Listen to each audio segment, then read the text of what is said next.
আসসালামু আলাইকুম গাইস, কি অবস্থা আপনাদের সবার? আজকে আমরা যাবো Rupganj Murapara. So let's get ready. আউটফিটটা চেঞ্জ করে নেব, আপাতত এয়ারপোর্ট পরে যাবো না। এর হচ্ছে আমার সাইকেল। So let's see. তো গাইস ভেবে পড়লাম, আমার একটু লেট হয়ে গেছে, জানি না রেখা চলে যাবো নাকি। এই যে সামনে কিছু কুকুর কেউ করতেছে।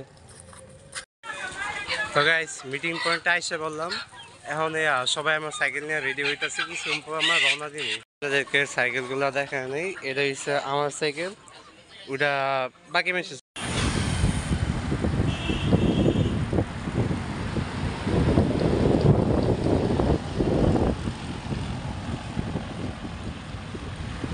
এখানে আমরা যাত্রা বিরতি দিলাম, দেখতেই পাচ্ছেন খুব সুন্দর একটা সকাল।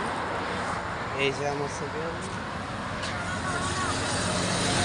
আচ্ছা তো এখন ক্যামেরাটা বন্ধ করতে দেবো, যাত্রা বিরতি শেষ। এই দাঁড়াইলাম, এই উঠলাম। ওকে, তো গাইজ আমরা ভিডিওতে উঠে পারলাম, দেখতে পাচ্ছেন আপনার কত সুন্দর ভিউ এই সাইডে। আর গাইজ ব্রিজে উঠতে ভালোই কষ্ট হয়েছে ভাই, নামার সময় খুব ভালোই স্পিড থাকে। অবশ্য আমার এনটিভি এতটা হায়ার ক্লাস না, সো আমার একটু কষ্ট হয়েছে, তবে আপনাদের যারা ভালো সাইকেল অবশ্যই তারপর উঠে পড়বেন।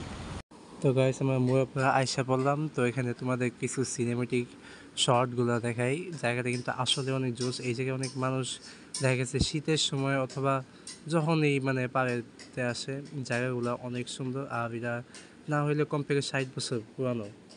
গাইস আমরা আসার পথে আছি 300 ফিট থেকে পার হয়ে 20 পার হয়ে একটু সামনে এসে আমরা এই জায়গায় একটু বিরতি দিচ্ছি। আমাদের সাথে আছে এই যে,